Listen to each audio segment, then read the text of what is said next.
Jesus are saying? What did they say? Things I can't understand. It's too close for comfort. This heat has got right out of hand. It's a cruel, cruel summer. Leaving me here on my own. It's a cruel summer. Now you're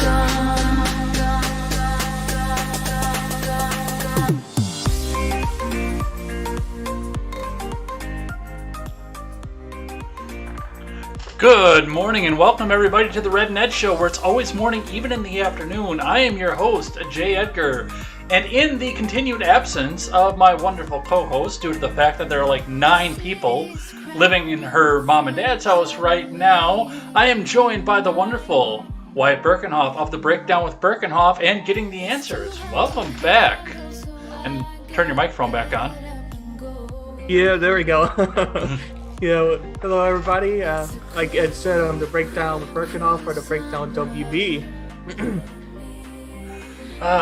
What a week. What a week. And just a couple hours ago, like the entire show that I had written, ready to go and ready to talk about here, it was made completely moot at this point. So we're still going to try and get through this here because apparently the Afghanistan thing is over. It's done. There is no more.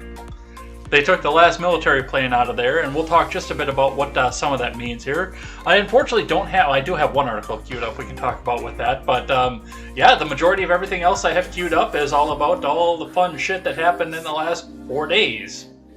So we'll talk just a bit about what went on there, but I mean, we've got a pretty full show today, just for the most part talking about Afghanistan. There are a couple other things for us to talk about here, though, of course, because the news stops for nobody here. We do have a lot of news coming out of Afghanistan, and we'll talk a bit about some of the speeches that our houseplant-in-chief went over, because he is not a fan of taking questions right now, and I mean, who could blame him at this point? His entire presidency is falling out with him. But in other news, because the news stops for nobody, the New York gubernatorial switch took place this week, and Kathy Hochul is, well, she's going to be an interesting one. I can tell you that at this point.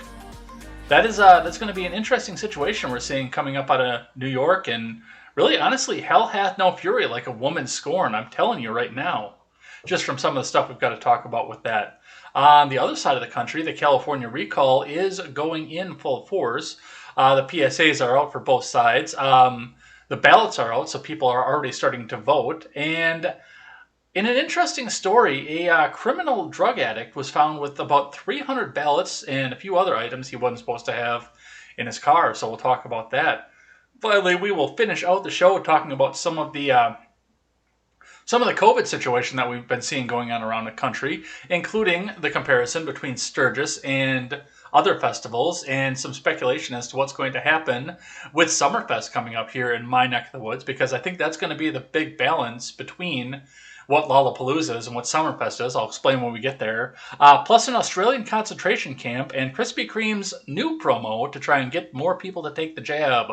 Plus, I got some surprise stupidity to end out the show here. And, you know, you're kind of young and kind of innocent, so this one might make you blush. And, well, we'll see what happens with that. It is going to be all this and more over on The Red Ned Show. Thanks for checking us out over on YouTube, DLive, Twitch, Facebook, and Trovo. Check us out on any of those platforms. They are linked in the description if you're over on the YouTube side. If you have a preference, I want to push you towards Twitch because they're paying me money, but if you have a preference, they're all linked down below. Or if you have a preference for another platform you want us to try out, let us know. And if you can't catch us back on live, you can catch us back on demand over on YouTube and over on BitChute.com. Go check us out. That's also linked in the description below. Go check us out on that platform as well. It's a little bit less censorious, so you can go check us out over there. If you'd rather take us on the go, you can find us on audio, iTunes, Google Play, Stitcher, Spotify. You can check us out on any of those platforms. If you have a preferred podcatcher that is not one of those four, let me know. And once again, we can get it on there.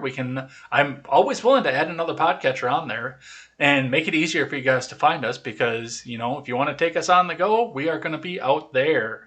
And also make sure you check out our upcoming project coming up here in the near future. We're still tight-lipped about the name, but of course, my wonderful co-host over here knows about it as well. But you can go check us out over there, both my show and Wyatt's show. Plus, you can also check out great shows such as The Daily Ignoramus, The Porch Boys, The Freckles and Brit Show, and The R-Rated Conservative. Go check those channels out. They will all be participating in the new upcoming project. So it's going to be a good time. You can help us support great creators. All right, with all that being said, since I don't know if you've been here since the Ed's World days, but why don't you tell us a bit about yourself? Tell the new members of the audience about you and what brought you here. Yes, it's been a long time since I've been on your show. I don't think I've been on it since the name change, in fact. So yeah, it's been a very long time. But like I mentioned, I'm Wyatt Berckenhoff. I'm a college student in college, obviously, studying to be a teacher. And on streams are just kind of what I do with that is basically I like to explore topics and look into things in a little bit more insightful. So I tend to do things like that. And that's kind of the type of person I am. So that's kind of probably why I am a college student, because there's a lot of debate, even I had myself, on if I wanted to go to college. But I decided to go ahead and do it. So anyway, I went ahead and did that. So as of right now, I'm in classes for my degree and also doing my show and just kind of trying to balance out life in that way. All right, well, that's an interesting way to go with it. And with everything going around college, I get wary when I find out that people are going to be going off to college for one reason or another, because I do look at this as sometimes it is, for lack of a better words, a 4-year fuckfest. And, well, there aren't a lot of people that are going for it. They're going for the college experience, not necessarily to go and forward their careers. So, and it looks like you're going down the right path, looking for somebody to forward the career. I mean, I went to a trade school, so I did go to college, but for the most part, I graduated from a trade school, so I have a completely different outlook on everything else that happened there. But I mean, I'm sure you see the types that I just described around you every day too. Right. Yeah. It's a balancing. College is not for everybody, and it's never been for everybody. Certain people will never do good in college. They just don't have the personality for it. I know many friends that went ahead and did the trade school route, and one went into the military. And I think he's been in the military now for like 4 years, maybe even 5 years at this point. But that's what he chose to do with with the way he was situated. So I only think that college works for a percentage of people. I don't even know if it's a mass percentage of people, but it works for some, and I don't think it works for everybody by any means. So it's an interesting concept. And I've always get asked, would I recommend college? And ultimately, it would go back to kind of what you're mentioning. It depends on what your personality is. But in general, I don't necessarily know if I would recommend college, despite me being in college. Well, then if you're not going to be a scientist or an engineer or a doctor, or a lawyer, that's the other big one. There's really no point. I mean, education, obviously, that's one of those where you have to have a degree for it. But for the most part, we've got to start breaking down some of that stigma off of that too, because I went to an accounting firm knowing well more about accounting than probably most of the college graduates that work there. But I went in and I said, hey, if I wanted to work there, what would I need to do? And she says, oh, well, you need a college degree. I said, oh, and what? Oh, it doesn't matter. You just need a bachelor's degree. Right. In my experience, before the show, I was reading textbooks because college loves to pull out quizzes from textbooks. Now, online classes, this is why people like online classes. You'll get a secret hint. Most of the time, you can find the answers to the test online. Yeah. Because the teachers are not that clever and they don't change their questions, right? So it's easy. And that's what makes a lot of people like online. But when you do in person, there's certain teachers, especially in the education field, that love to make their own test from the textbook. So, long story short, I'm having to read these textbooks, and I did last semester.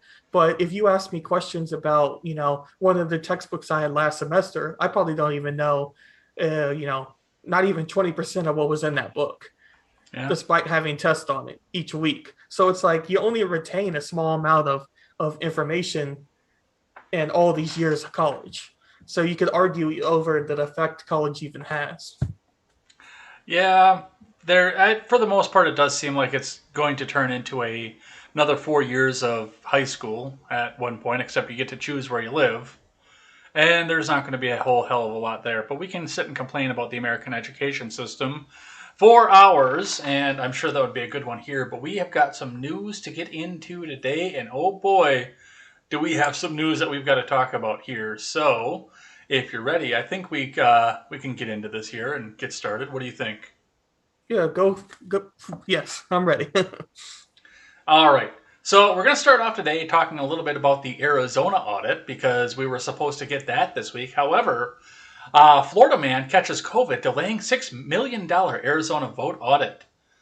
Um, let's see here. In a development that's sure to fan the flames of 1,000 conspiracy theories, a report from the presidential election audit in Arizona has been delayed because COVID-19 has swept through the private company running the show.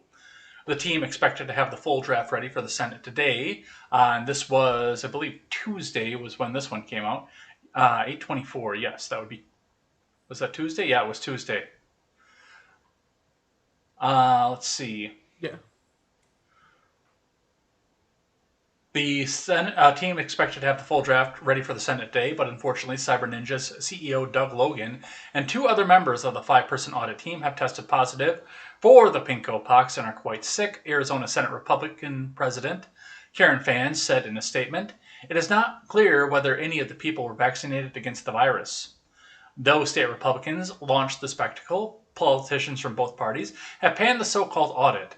Election experts have called the exercise deeply reprehensible, saying that it more closely resembles a clown show than an audit, and I'm sure that this little news didn't help that stigma. The Maricopa County Board of Supervisors, all but one of whom are Republicans, said in a letter, "Your auditors are in way over their heads." What's your take on what we see from this here?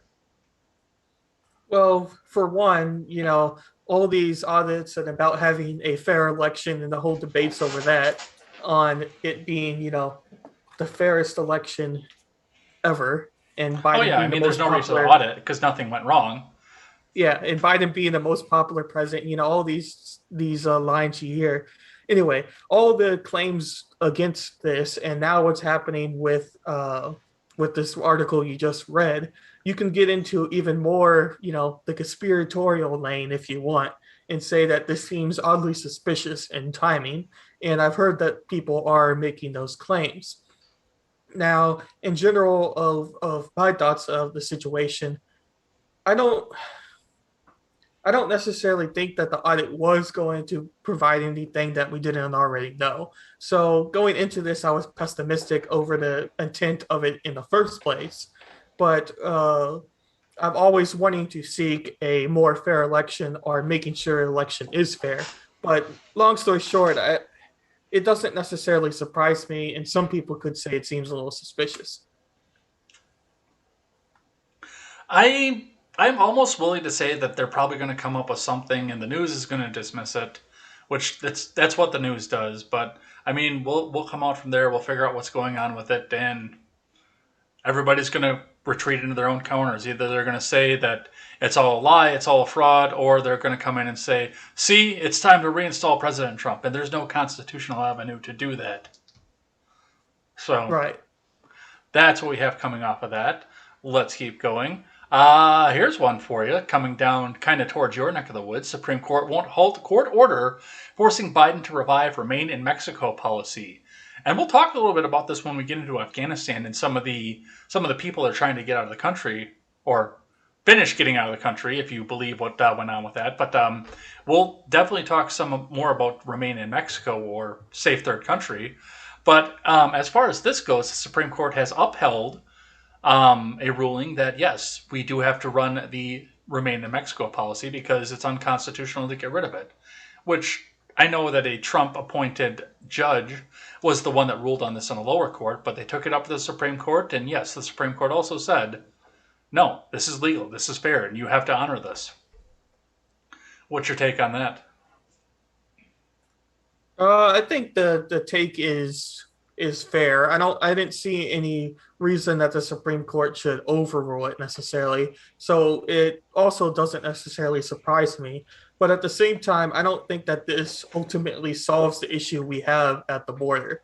So I don't know if it really resolves any concern. It may help a little bit depending on your take of it, but it doesn't really spark anything that's like super important to me. Well, I mean, I look at this and I think to myself, well, I think that this means that a lot of people are going to be sticking around down in Mexico and they're not going to try and come to the border anymore because it's not going to be catch and release back into the U.S. like it has been. It is the fact that they hit the border, they have to get turned away and sent back into the other country. So there may be some use to this. We'll see what happens with that, I think. Right. I think that would depend on the implementation of how it's done. I guess I'm just more pessimistic towards a Biden administration that's running the border than, say, another administration. Just having this as a policy doesn't necessarily mean that they're going to, go all out in with the policy. All right, now we're going to take one here from long, long before you were ever thought of. Reading from Variety, and this story broke my fucking brain. Like, when I read this on Contemporary, I got 2 paragraphs in, I'm like, nope, fuck this. No, this is fucking ridiculous. To read from Variety, man photographed as baby on Nevermind cover sues Nirvana, alleging child pornography. Which leads irony in and of itself entirely off of this. So his name is Spencer Eldon, and he is 30 years old this year, just like the album. And they took a picture of him in the pool with his junk out, which is where we're having the problem off of this, for the most part. But yeah, they took the they took the picture of him. They sold it to Nirvana for $200, and now he's suing because apparently it's child porn. Yeah. I almost don't know what to say to this story. It's beyond stupidity, really. The irony of it is amazing because the point of the cover with the baby swimming after the dollar bill was the fact that from the time we're born, we're always chasing the dollar bill, and now the actual fucking baby is doing whatever he can to chase the goddamn dollar bill. I guess he lived out his intended story. Apparently. And I mean, this is a kid too that, I mean, he's used this to become famous, to get girls, to get money, to get favors from all this. He's been using this. He's been using the shit out of this his entire life. And now that he's 30 and the popularity train isn't huge anymore, now he's looking for that quick fucking buck. Well, he still got a chance.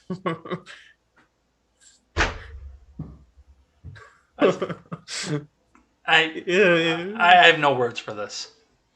It's insanity is, I think, the best word for it. Could be. A little bit from my neck of the woods up here, my neighboring state, which, by the way, as soon as I get it, if I go down Illinois, as soon as I'm into Illinois, I am in this guy's district too. GOP Rep. Adam Kinzinger could lose his seat in redistricting process, but says he won't rule out a Senate or a governor run. I'm not too freaked out. Yes, Adam Kinzinger, in the same state that has Chicago, thinks he has a chance at a gubernatorial run. Good fucking luck with that. But it does, and we talked about this with the census, that Illinois, New York, California, and a host of other very blue states are losing seats in this next election cycle. And yes, he is one that's going to be districted out. Now, Kinzinger's district is massive too, by the way. So I don't know how they even plan to district this. Because it pretty much goes around Chicagoland from Wisconsin to Indiana. It is a mass, and I mean, it's probably a good 200 miles wide in that curve too. maybe 100, maybe not 200, but a good 100 miles wide in that curve. So that's going to be some challenge for districting there. But what do you think of this? I mean, as you've already mentioned, the idea that he would be seeking a major race like gubernatorial, it's pretty long shot. He's not a billionaire to have enough money to even approach a decent percentage of doing something like that. So I don't think that that's going to work out. And also, I don't necessarily think that he's that popular in the first place. It's not even like he has that going for him. Like somebody, I don't know. I would say Lindsey Graham, but I'm not really sure if many people think he's popular more than just he's in the news all the time. But anyway, well, he's Lindsey not Graham has somebody at with, least won a statewide race. Adam Kinzinger is a Republican trying to win a statewide race in the same state that has Chicago. right. 70% of its population is gathered into one corner. Mm-hmm. And the idea of winning a major city and turning it Republican is doesn't happen. It's just to say the least. So yeah, it's far fetched. It is a shame that, I mean, he's going to get districted out too. And I don't know where he lives in the district to wonder if he actually has a chance to go, like, try to run in the next district over. I'm sure they're going to try to draw this so they can get as many blue districts out of it as they can. Right. But, Every state well, does it. Yeah, so I guess we'll see what happens with that. More political news off of this. FBI raids Detroit City Hall counselors' homes. From the Hill, the FBI raided Detroit City Hall and the home of 2 city councilors on Wednesday as part of an ongoing corruption investigation. Really, at this point, why are we doing this? Why are we doing these search warrants? Because the citizens of Detroit have the right to a city government that's free of corruption, Timothy Waters, FBI special agent in charge of Michigan, told reporters outside of City Hall. Waters made it clear that the point of the raid was to collect evidence to present to prosecutors who will make decisions on charges. No one was charged on Wednesday. And this is what it looks like. And I mean, if you're seeing this many people walking out with this many boxes in a row in a line, you might be screwed. Let's watch what that looked like. 1, 2, 3, 4, 5. Briefcase, that's 6, 7. That's 7 out of 15 agents that had a box in their hand. That's it. That's a lot of evidence they're walking away with just on that. And there, of course, there's the guy out there with the camera, just like the person who's taking this on cell phone video. They got pretty close up to the action there. Yeah, that they did. That surprises me as well, but What do you think about this? ultimately our efforts to get rid of corruption should be there. I think everybody agrees with that statement. The less corruption that exists, the better the government will run and the better, society would work. But the question ultimately to me comes down to how much do you trust the FBI to, one, do the investigation, and to two, if they're actually doing it with that intent. Is their intent to get rid of corruption, or is their intent something else? And they're just using corruption as a story to, that most Americans are like, oh yeah, I'll support that. We need to get rid of it. So ultimately, I think it comes down to those two questions. Well, I'm sure that if they find something, it might get covered up in the news, but we will continue to watch this. Reading from Engadget, OnlyFans has suspended its ban on sexually explicit content. So, to catch us back up to this story, OnlyFans it announced that they were going to suspend sexually explicit content, which didn't mean what I think a lot of people were afraid that it was going to mean. I know a lot of people were thinking I was just going to get rid of all nudie pictures, everything that's made it famous off of this, which that is the vast majority of content that's on the site from everything that I've seen back. I don't pay for the fucking thing, obviously, but from everything that I've seen from the Instagram models who try to promote it and everything, it is, for the most part, a lot of solo stuff, which it looked like that was going to stay on there.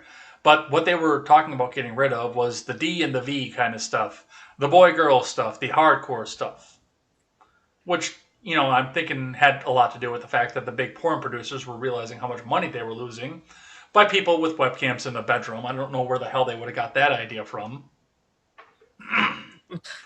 The internet. Woo!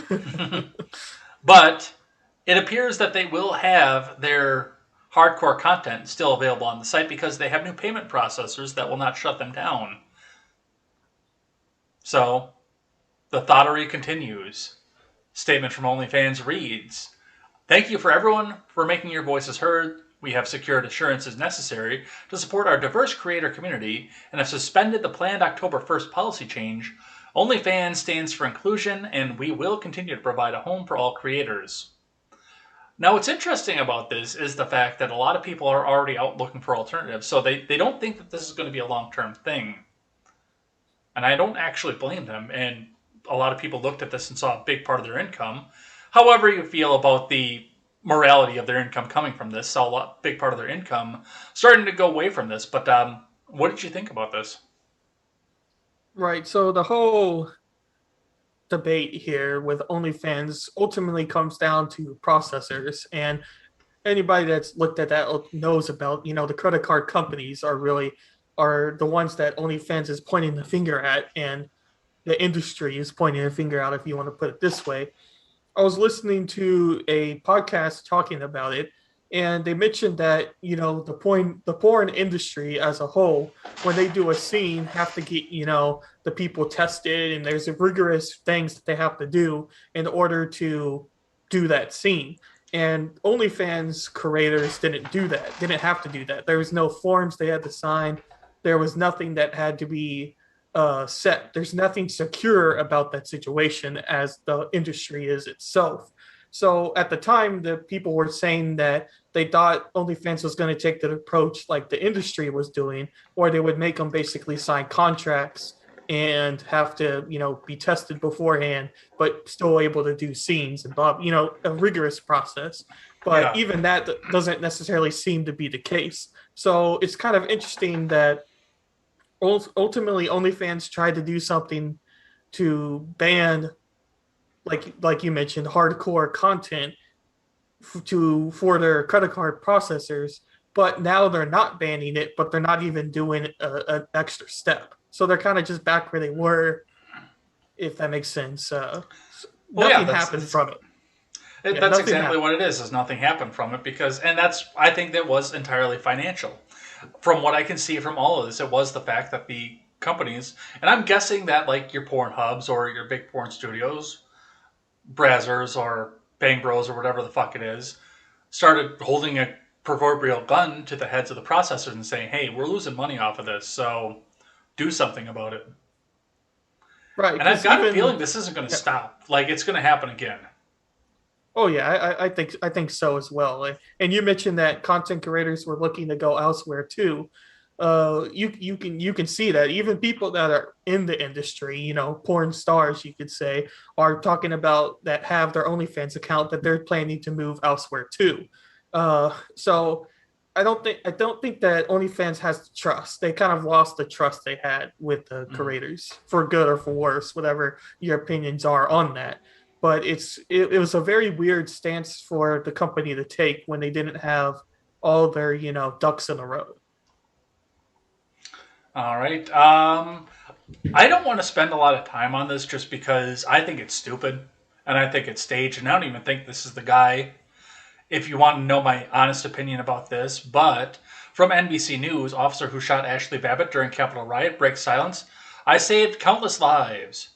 So Lieutenant Michael Byrd went on NBC with, who was he with? Was it George? No, it wasn't George. It was one of the Lester Holt. CNN guys. Lester Holt. No, it's Lester Holt, yeah. So he went on and had a full interview with Lester Holt. Of course, they cut it up for TV purposes, because why the hell wouldn't they? But it does seem like this guy is coming out here telling us how brave he was, how many lives he saved. He says he was completely justified in the shooting of Ashley Babbitt, and really, I don't care anymore. Nothing that we can do with this guy is going to bring Ashley Babbitt back. Nothing that we can do about this with this guy is going to get all the people who are sitting in solitary without charges even brought forward to them out of solitary and back to their regular lives. And they've been in solitary for 6 months. I don't care about this. This guy is an ass, and he should have his badge taken away from him. But they're not going to do that either. But I'd love to know what you thought about this. Yes, I saw this on Matt Christensen's Sunday show when I was listening to that, and I know you lost what do you call it, support or happiness with him. But besides that, he played this video, the same one you have up there, and the stuff he said in the video, and I'm not sure if you're going to play the video or not. No, you don't have to by any means. I'm not playing the video. But yeah, like the stuff he said in the video, even if you take his accounts as true, saying that he gave warnings, he was yelling, he was doing all this other stuff, it still doesn't really seem justified in him taking that shot. So even like the core facts of what happened still seem kind of sketchy. And then you take the whole situation about him coming out now. It does seem a little bit late to come out. It seems like I'm questioning his motivations, because obviously they didn't release the officer's name, and if this is him, we now know who it is. But what made him come out now when it's like half a year away almost from that event? The internal investigation exonerated him for it. That's why. Right. So if that could be the reason, for sure, yes. But I still question the motivations in the first place to come out with this. So I'm not sure if it's a hoax by any means or if it's a fake. It could be, 100% factual. But I still don't really think that the events of what happened were justified. I don't really care about this. I'm not going to lie. Like I said, it's not going to change anything. Get the people out of solitary that need to be out of solitary. Drop the charges that need to be dropped and get on with your day and fire this fucker. You would have done it for everything else. And that's the other part of it too, is all cops are bastards except for this guy who the left sees as some sort of hero. Right. They pick and choose. All right. Here's another one up from my neck of the woods here. From the next county over, actually. Waukesha schools debate free lunch for all students. So this got national prominence. Otherwise, I probably wouldn't have even heard about it. But this got very national prominence because the school district of the city of Waukesha, which is probably about an hour away from here, maybe. But the school district over there decided that they were going to turn away federal funding for a free lunch program that gives at-risk students who are at a lower income bracket a free lunch and possibly free breakfast as well. This is one. There have only been a few schools out there that don't take this because they don't qualify for it, but apparently somehow Waukesha City School District does qualify for this, but they do not accept it off of this. Now, reading into this before I get your take on this, I did look into this a little bit over the weekend because I found out about this after a contemporary on Friday, and it turns out that they do have a fully funded county level free lunch program. So it's not like they're going without a free lunch program. They're just doing it on their own. They're doing it on their level rather than having to take federal funding for it, which I think is a good thing. Whether you agree with, once again, free lunch or not, or the county taking care of them or not, they're doing it on their level, and they just basically told the government to screw themselves. What do you think about this? So the whole free lunch campaigns that got pushed into public schools in America are not necessarily the best at the first place, and a lot of times the free meals are not really healthy meals by any means because it's cheap. The school can do it for cheap, and the federal funding can do it for cheap. So I think that also needs to be mentioned as well, because basically the reason I say that is any federal funding that you receive can help you in being a school, because a school is still a business in a large part, especially public schools, because these all have to, function, right? So long story short, when you get federal funding and have to do something that ultimately isn't necessarily that healthy, the you're kind of going in a bad cycle. So the more you can get away from federal funding and have local funding and be able to do your own thing and still provide the same resources, I think the better results you're going to get. Maybe you still do the same thing. Maybe you still have the sandwich and a cookie or whatever it is, and Hmm. you're still just kind of using the same stuff. I just think anytime you get more local, the better your outcome is probably going to be. And that's fair, and that's it's part of the reason that I'm in favor of this. But I mean, it was the freaking out over this because that's the first again. It was the way the Washington Post framed it, that they're just eliminating their free lunch programs, and they're not. They framed that in a bad faith effort. They're eliminating the federal funds for it, but they still have one. Right. They're headline writers. They make you Yeah. look at the headline so you click on it or send it out to your friend, but never read the article. That's their whole go. All right. Let's have a listen to, speaking of the public school system, let's have a listen to this teacher and see what it is that she has to say. Okay, so during third period, we have announcements and they do the Pledge of Allegiance. I always tell my class, stand if you feel like it, don't stand if you feel like it, say the words if you want, don't have to say the words. So my class decided to stand but not say the words. Totally fine. Except for the fact that my room does not have a flag. It used to be there, but I took it down during COVID because it made me uncomfortable. And I packed it away. Now, I'm going to stop this video right here just on that because, I mean, she's coming out here on something, especially, oh, the American flag made me uncomfortable, with a gigantic smile on her face the entire video. Like, wide as can be, big smile on her face the entire video. And I don't know where, and I haven't found it yet. But my kid today goes, hey, it's kind of weird that we just stand and then, we say it to nothing. And I'm like, oh, well, I gotta find it. Like, I'm working on it. I got you. In the meantime, I tell this kid, we do have a Why is this funny? Why is this funny? flag in the class it- that you can pledge your allegiance to. And he looks around and he goes, oh, that one? Because, of course, why would it be anything other than that flag? Mm-hmm. You could kind of see it coming. Well, What's funny off of this, right, is it's a weird. Okay, so there's two things happening, right? So you have the idea of what the American flag is, right, and you have people that respect the flag and value the flag as being a part of the country, and a lot of people believe that. A lot of people also see the flag as simply a flag and nothing right. else really behind it. So both of those concepts you can take into account with this, but the idea about schools in general deciding to say the pledge or not say the pledge has been a concept that's been debated for a while, Right.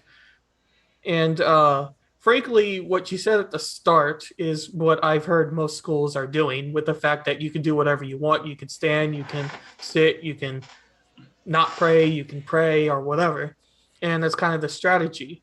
But what also kind of made me chuckle a little bit is the Texas just recently passed a bill that requires the students to stand up and say are not, at sports games. It's not with schools, but at sport games to play the anthem and stand and say it. So I was just kind of thinking about the two opposite perspectives, and it was kind of funny there. But and then her ending with with the pride flag or rainbow flag, whatever you want to call it. I mean, it just fit the whole personality of the video. So anyway, basically, there's a lot of debate in schools, and I don't really think that there should be really, but yeah. Well, that's one of the things about that too. When you watch something like this, when you look at something like this, it is, I I don't need to, and this is part of my political philosophy of leave me alone, and I'm sure that you've got something similar with your affiliation with the LP. I don't need to pledge allegiance to the skycloth in order for myself to be free. I just don't need to do it.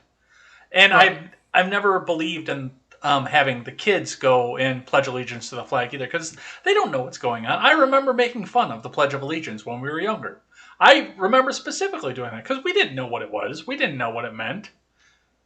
Hell, we were 7. Right. Yeah. The Red Scare was over by that point. It was 1992. Mm-hmm. But then to go back and have you pledge allegiance to the pride flag, and furthermore, if the American flag makes you that uncomfortable, why the hell are you still in this country? Right. That's a argument you hear all the time, especially come election times, when celebrities are like, if Donald Trump wins or if ex-president wins, I'm going to leave. And you're like, okay, I'd like to see you do it. And then, you know, 4 years, and then 3 years later, 4 years later, they're still here. So it's like the whole thing is like, if you really hate something that badly, then you probably not being able to function. And if you can't function, then you should probably look to go somewhere where you can function. Yeah. If you hate something that passionately. Well, then, literally, your mom was the one that tweeted that one out, and the tweet that she put with it was "fuck this teacher," and I couldn't help myself at that one. I said, "Well, I mean, she's cute if you think it would help, but I have my doubts it would."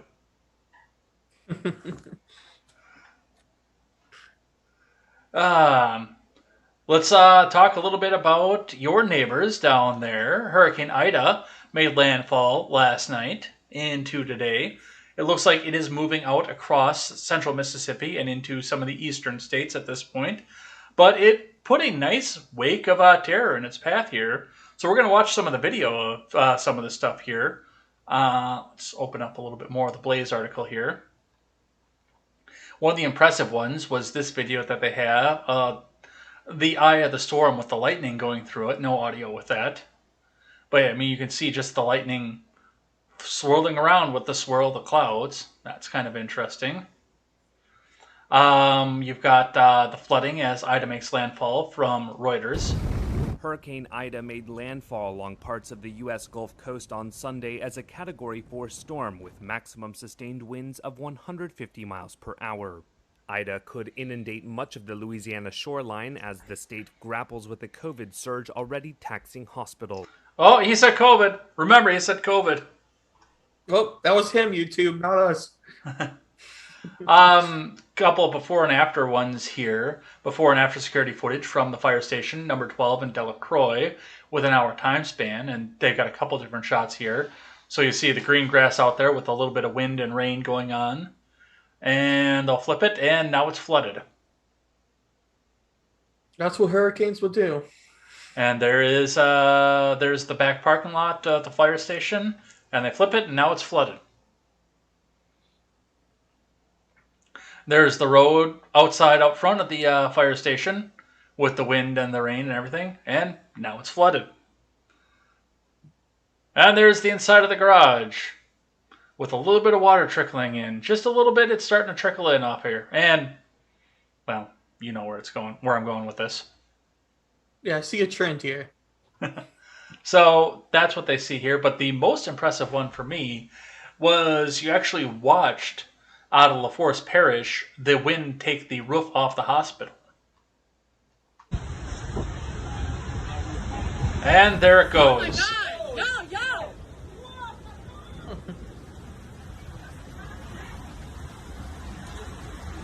That was impressive. Some crazy wins for that. Yeah. So the most important part of this, of course, though, is to remember that if you're going to go and be in a storm shelter, make sure that you pay attention to the fact that you're not giving somebody COVID.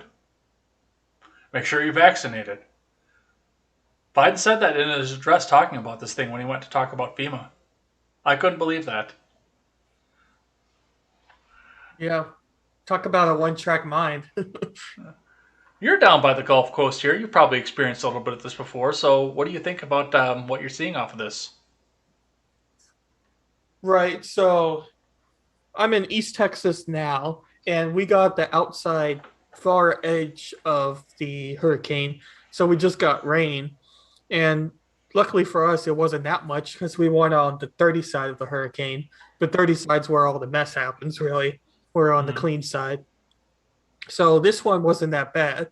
But any Texan, at least who lives in South Texas and East Texas, really, knows about Hurricane Harvey that hit Yep. pretty hard. And I've seen similar pictures from Louisiana to, and they've had other hurricanes, of course, as well. Hurricane Katrina, and others similar. I think Katrina Hmm. hit Louisiana.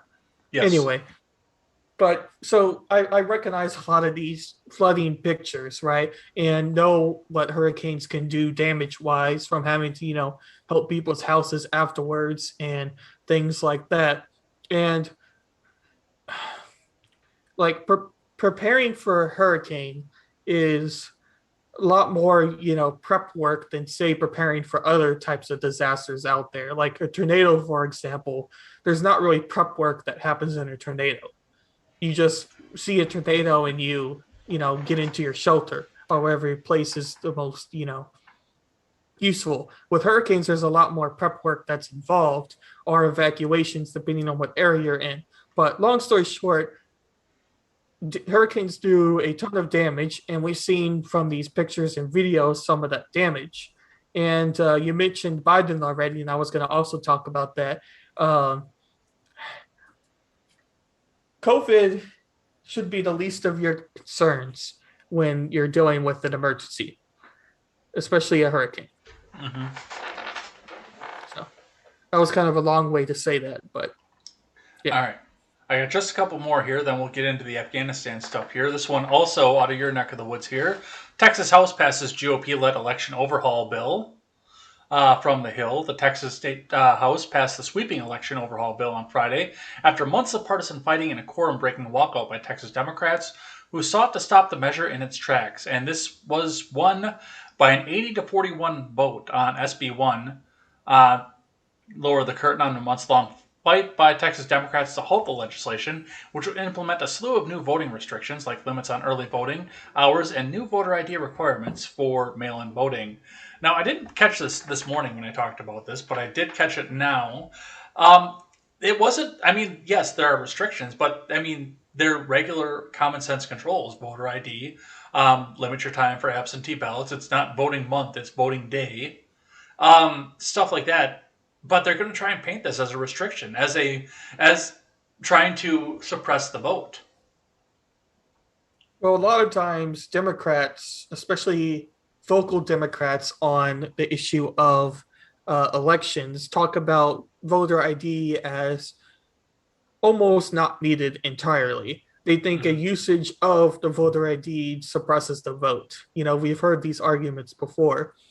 And frankly, that's not what happens. And you can look at many, studies that prove that point. So I think the bill was ultimately needed to make sure that elections are more secure and yeah. Well, we will see if that gets past the Texas Senate now and goes to Abbott's desk, which I'm sure it will. Just a couple more here. This is probably well before your time because it's before my time, but board recommends parole for RFK assassin Sirhan on 16th attempt. So they've been trying to get this guy out 16 times on parole. Looks like he is finally going to be out, pending Governor Newsom's signature because all this happened in California. It looks like Robert's kids, two of his seven kids, were all in favor of this, trying to get him out, back out, and forgiven for his crimes, and served his time. I don't know enough about this to opine on this. I'm not going to lie. I know that he shot Ultimate, a former senator. He assassinated a former senator. There's definitely some conspiracy theories that go around this one, especially given the fact that he's Palestinian. But I don't know enough about it to say whether or not I support this. Do you? No, I don't. I don't know enough to really have a solid opinion. But ultimately, you would have to say, did he serve enough time to justify his crime? And that would be, a way to kind of justify what happened. So, like, Well, he's been in since '68, and he's 77 years old now.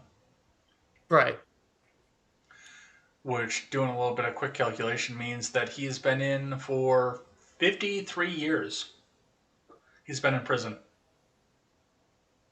right. So, do you think that 53 years of prison is enough time for assassinating somebody, especially somebody who was a A political senator. leader, Yeah. a senator? Yeah, and that would ultimately be the question there. Yeah, and I can't answer that. So I know it looks like Katie Zed says he should have been put down years ago, which I can see that. I can see where some people would say that. It's just I don't know enough about it to say yes or no. This is what should be. Right. I think criminal justice, we could spend like 2 hours just on that topic alone, especially with the US criminal justice system. And that's a whole mess. But ultimately, I think we should. So, okay, let's put it this way. The common question within criminal justice is the idea over uh, is the idea over is there a time limit that someone serves where they then become rehabilitated? And that's kind of the question that I've been proposing. Is Hmm. there some time where basically you're just treating them as, you know, a person to put in the cage and they've already done enough time to know what they did wrong? And that's kind of the philosophical debate you can have because the way the system works in most of the states and the criminal justice system in the US entirely really is that they don't answer that question. They just keep you there. Cheap labor. It's Kamala Harris's California too. All right, and I got one more here, which I got to refresh because it's NBC. Continue without sporting this time here. Minor major issues. Email show Biden dog was nippier than the White House said. So it does look. It looks like the two or three incidents that we saw of Major Biden biting at Secret Services, they were suppressing a lot more at this one, and the two that we heard about were just the ones that they couldn't cover up anymore. But it looks like there have been a total of 8 incidences at the White House between February and, well, I mean, this was just in 1 week, 3-1 to 3-8, causing damage to a tire or bruising, puncture to the skin. But, I mean, yeah, it looks like he was doing this all the time. Yeah, well, that dog's rebellious. Somebody needs to put a leash on him. Yeah, Yeah, I apparently. mean, if I don't know this question, and you may not know the answer either, but has there been dogs or pets before in the White House? Yeah, Don was the first one for a long time that didn't have one. Okay, because I knew that they had a story about Biden having a dog, and I was like, okay, well, I mean, it makes sense that you know a president could have a dog or could have a pet, right? That makes sense, obviously, but it was just such a big story. I was like, I wonder if it's because as you mentioned, Trump didn't have one, or is he just a first in a long time, or I didn't necessarily know the details on that. No, Biden was the had a dog. Trump was the first one in a long time that didn't. Yeah. So, but I mean, they're not being honest about something as trivial as whether or not Biden's dog is nipping at people, or whether he has control of his dogs. What are we? What else are we missing from the story at this point? That's what I have to question. Well, I'm sure we're going to get into some of this Afghanistan stuff later in the press conferences there. But you can see from those examples and many other examples that the press is treating Biden with a very kind hand. Hmm. And I don't necessarily think that they're writing anything negative. And it's such a opposite press than Trump had. Right. And both forms of press from the last president and the president we have now are both bad forms of press. So it's not like we're dealing with, a great press now and we had a horrible one last time, or vice versa. Both of them are bad. So it's just different angles of bad. All right. Let's grab a little bit of live chat here, and then we will get into the Afghanistan stuff. Looks like we got a couple of active people here. We didn't have a lot of active people off the start, but we've got a couple active people going on here. Might be wrong is here. It says Florida Man. That's me. Katie Zed says this kid's been milking his 15 minutes of fame for the last 30 years. Apparently, this may surprise you, but Chicago has a lot of Republicans. They're quiet about their politics because of the rabid leftists that live next door to them. Yeah, I've seen some evidence of that. Katie Zed says he should have been put down years ago, not released. Neff says the children saying he should be let go says something about his true guilt and that he was a patsy, which I could also believe off of that, but I don't. I know there's some conspiratorial stuff that goes off with that. Nephilim Ninja had to take off. Before he took off, he said it's a major problem. Katie Zed points out this is not the dog's fault. The issue is the dog doesn't have an alpha as a master. You cannot have a German Shepherd and not be a dominant master, which I've never raised a German Shepherd, so I don't know how any of that goes or how that happens, but I could see that definitely. But with that, we do have to move in and talk about Afghanistan because that is still the big story of what we have going on right now. So at the top of the story here, as we mentioned at the top of the show, as of right now, it looks like the last military plane has taken off from Afghanistan, which means that essentially their mission of evacuating people is over. They took a large amount of the troops with them at this point. It looks like a few of them are going to be leaving across the borders outside of an airlift. They'll be going across the border, headed to Iran and Qatar, where they can be lifted out at a different date. But yes, it looks like the mission is over. As of this time, because this only happened a few hours ago, I cannot confirm if all U.S. civilians were taken out with them. I know that some of the talk that we've had about this is the fact that some people are going to be choosing to stay behind. I don't know why. I can't answer for why, but there are people that are going to be choosing to stay behind. And I've also, because the story is so fresh, not had any confirmation as to whether or not the numerous translators and other people who worked with the U.S. government have also been evacuated.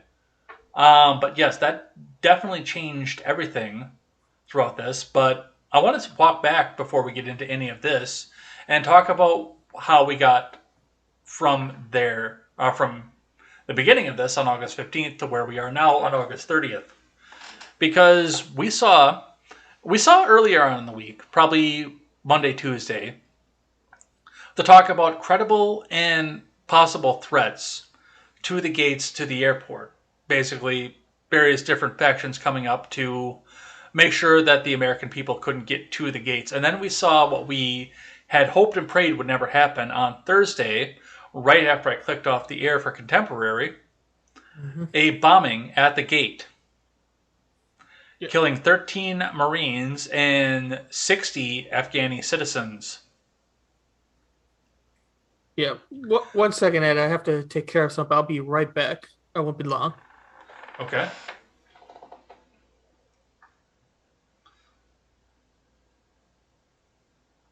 Oh, I don't know what happened with that. So, anyway, let's have the conversation here. So, yeah, with Thursday there with the bombings off of this, this was something that we never ever want to see coming off of this is a bombing like this or something that happens with that and something that takes U.S. lives. Now, it looks like there was a retaliatory strike that happened with that. It looks definitely like there's...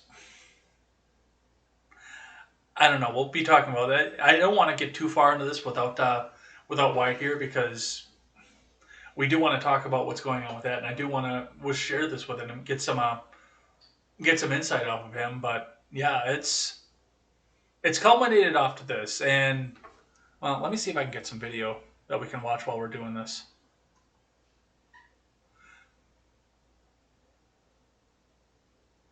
Yeah, there we go. We'll talk about some Biden stuff here. One of the things that came off of this was Biden made several speeches off of this. One of them was this one that he gave where he vowed that he was going to have revenge for this. He said he'll hunt down the people that did this. Let's have a listen to what that sounded like.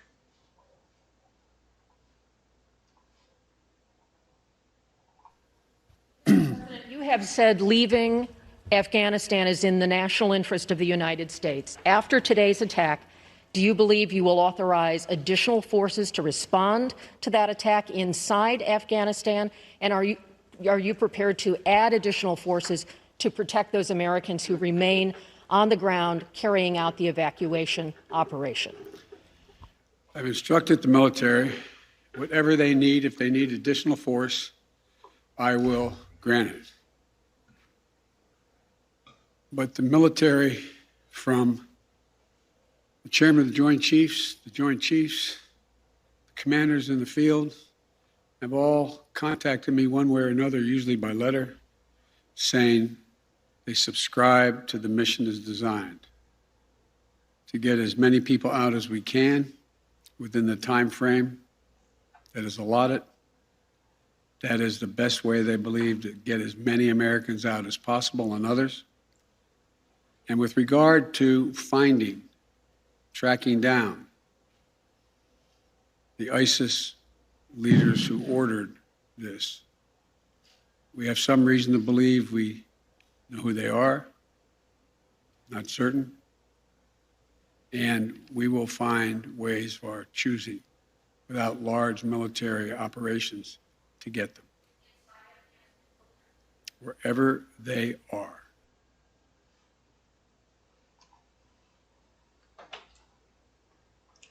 So, and I mean, that's one of the things that we're going to start to see off of this too. And I mean, he goes on, one of the other questions that came out at the press conference was, Reuters says there's been some criticism even from people in your party about the dependence on the Taliban to skewer the perimeter of the airport.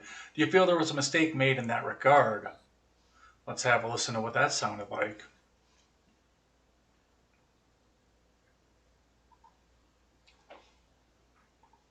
I don't. Look, Back it I up. think General There's been some criticism, even from people in your party, about the dependence on the Taliban to secure the perimeter of the airport. Do you feel like there was a mistake made in that regard? No, I don't. Look, I think General McKenzie handled this question very well. The fact is that we're in a situation, we inherited a situation, particularly since, as we all know, that the Afghan military collapsed 11 days before, in 11 days, that it is in the interest of, as McKenzie said, in the interest of the Taliban, that, in fact, ISIS-K does not metastasize beyond what it is, number one. And number two, it's in their interest that we are able to leave on time, on target. And as a consequence of that, the major things we've asked them, moving back the perimeter, giving more space between the wall, stopping vehicles from coming through, etc., searching people coming through. It is not what you'd call a tightly commanded, regimented operation like the U.S. is, military is. So I don't believe for a second that dude knows what he's saying, has any idea what's going on, just trying to listen to that speech. Yes, listening to Biden is painful. Even on his good days, it's painful. And yeah, it's kind of, it is a problem. It really is. And especially when you're talking about something like Afghanistan. I mean, we do have to give credit that Biden is the one that finally got us out of this endless war. So that is a plus, right? That's a good thing. But nobody who looks at this situation thinks that the way Biden did it was good. Good is not a word that people are using for the process of how it happened. And it's also bad when a president gets asked various questions or just talks about a scenario like what was happening, and that it doesn't make sense what they're saying. It makes you think that the person who's supposedly in charge of the country, or at least the figurehead of the country, doesn't even know about the biggest issue that's happening, and that's a problem.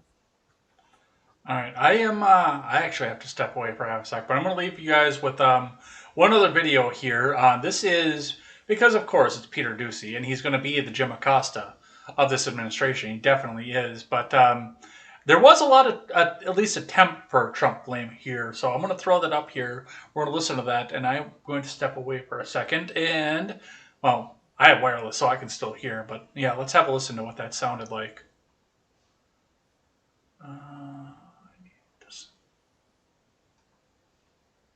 But here's the deal. You know, I wish you'd one day say these things.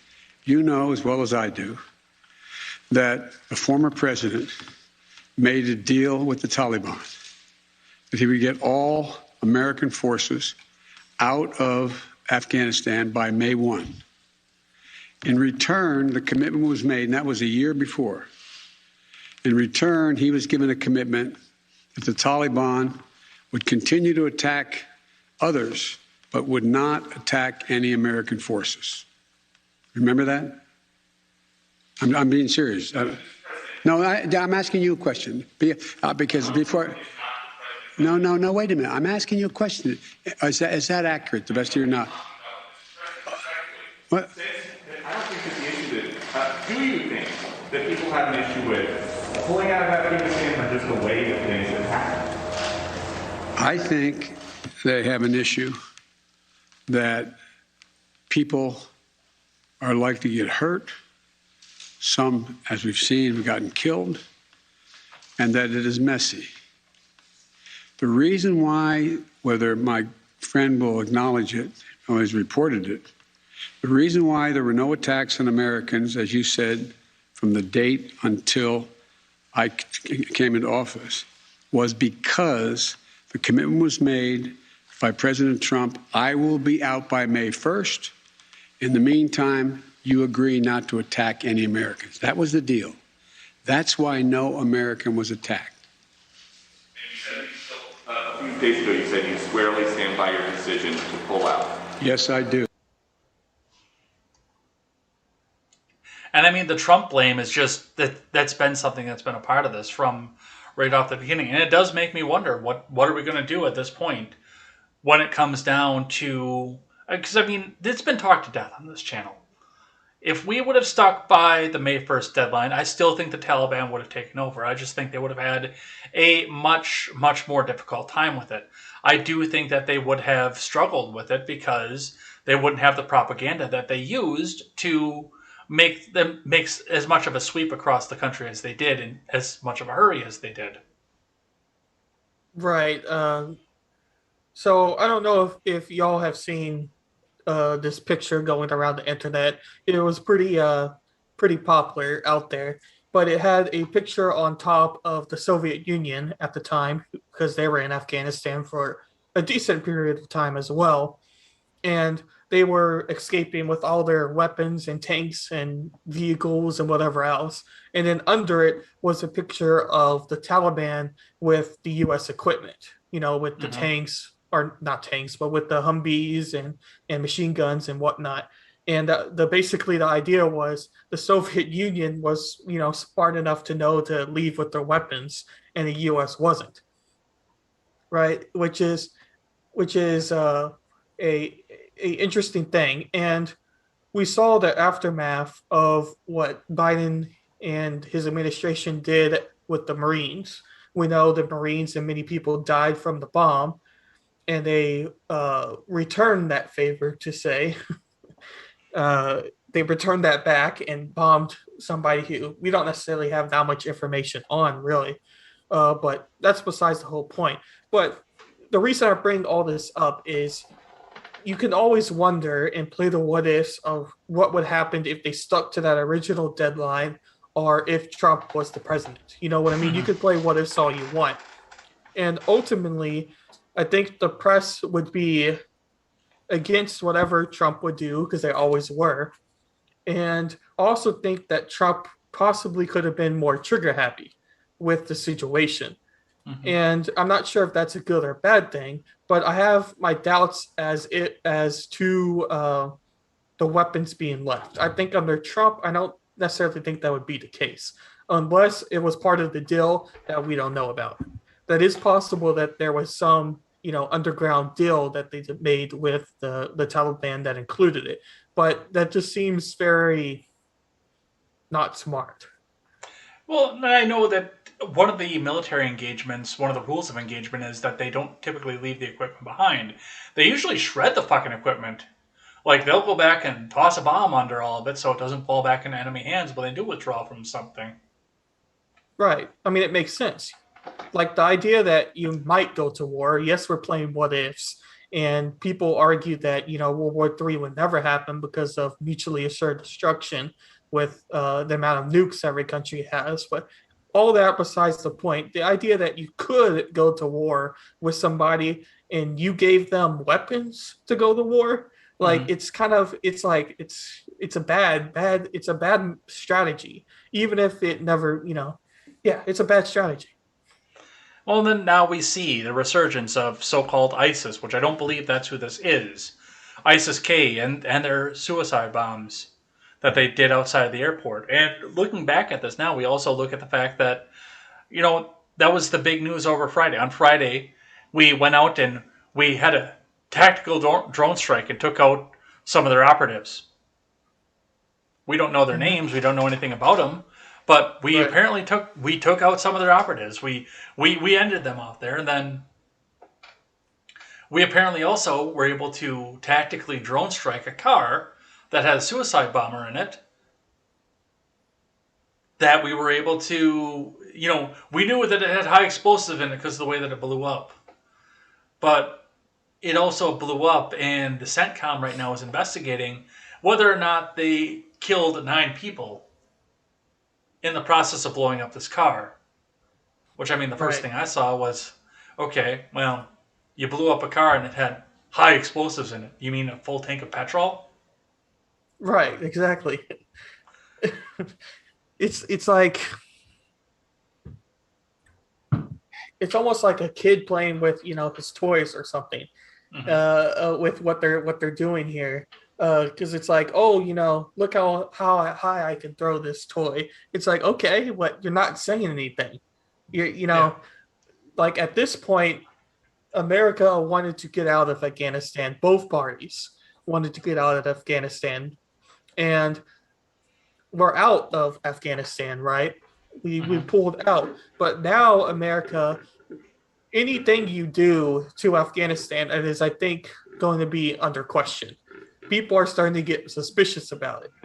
People want to get out now, and now the people are realizing how bad it was. And I think people are going very suspicious over these bombing attacks, which I think they have a right to be suspicious over. I'm more suspicious on whether or not they actually got everybody out at this point, because we just heard Seth Moulton go on NBC and say this whole fucking thing is a fucking mess. And he said fucking mess on the air. The FCC bleeped it out, obviously, but yeah, he came out and said it's an entire fucking mess and there's no way we can do it. And somehow mysteriously, in the dead of the night, 24 hours before the deadline, we're all done. I'm calling bullshit on this. And people have been pissed off with Moulton, too, about the fact that he went over there. Him and Peter Meyer, they both went over there to go and look at the situation and tell you how bad it is. And now they're all pissed off at these guys because you went over there and we could have been using those security resources for something else or an evacuation. Which I'm going to tell you right now, if I was president, I would be as close to that airport as the Secret Service will let me get. It doesn't matter whether or not we have security personnel off of this. Let's get these people on the plane and get them the fuck out of here. You know? You're telling me you wouldn't be taking a vacation? No. The fact that he took a vacation, it's crazy to me. Like, it's so insensitive, to say the very least, if not worse than insensitive. Well, and that's one of the things that goes with this too. And going back onto this, we drone strike somebody in a car on a precision strike, and we didn't hurt anybody else. Except now it turns out that we probably hurt other people, and that's going to play hell on us for diplomatic status coming into the future. And the U.S. is trying to keep a diplomatic relationship in Kabul. Do you remember what happened last year when there was a drone strike of a high-cost target? Before the ashes were done cooling off, after that car blew up, we knew who was in there, supposedly, who we went and strike, and even the person who was the person that got caught in the blast. I believe it was the driver of the bodyguard. Yeah, it was the bodyguard. We knew the name of Qasim Soleimani within 25 minutes of it happening. Right. Why don't we know the names of these guys, the ones that we supposedly went out and drone bombed? I mean, I've heard people talk about the fact that we just went out and drone bombed an empty building to say, "Hey, I did something." Right. That's the whole. What making people suspicious here is if these are political opponents political opponents is probably a bad word, but if these are people that have bad intentions, terrorists for lack of better words, you would be smart to release the names or to at least say like this is our evidence. But they're not even like making a small effort at doing that, and that's where it makes people suspicious. And they should be suspicious. It's just very sketchy. Yeah, I don't know. I can't wait to look into this and see if we got everybody out, if the White House is going to come out and say that anybody who's left behind wanted to stay behind, anything like that. I want to touch on this Vanity Fair article for just a second, because you knew that they were going to do this. You knew that this was what they were going to do. Let me swap this up here. No, I don't want to get your best stories. Get your advertisement out of here. They're telling me this one's on us here. But Vanity Fair says Republicans are weaponizing Afghanistan chaos to get ahead in 2022. Which I'm going to come out and tell you that if this was going the other way, absolutely the other side would be doing the same thing. But that's what they're calling out right now. It's not the fact that this whole thing was botched from the start. It's the fact that Republicans are going to use it for 2022. And of course, it's Vanity Fair, so progressive and lefter than fucking left on top of it. It's a BuzzFeed on steroids. Yeah. But I guess the question that I have to ask then is, what is your take on this in the political situation that this leaves our country in? Or does it even matter right now? Well, I take the angle that it doesn't matter. I think we need to be focusing on other issues here, or at least making sure that we have the situation resolved, because I don't think we have the situation resolved. There's still tension within, the Middle East and Afghanistan. Not that I'm saying that intervention is necessarily the way to go. Actually, I'm saying that the exact opposite. But I don't necessarily think that it's over. We have to be careful. But also, to answer the question over politics and the political angle, I've seen many people tweeting out that, Biden needs to be impeached over this because he did such a bad job, especially with those killings of the Marines that almost seemed pointless because it was such a bad planning. And I can understand the people's reasoning for it, and I can understand the idea behind it, really. But I don't want to set a precedent that you're going to impeach every president that now exists from now on. Mm-hmm. I think that presidents need to be under scrutiny, of course, but that just seems so stupid to do. And I don't think that what he did, despite it being bad, is an impeachable offense. No, you don't think it is? I don't know.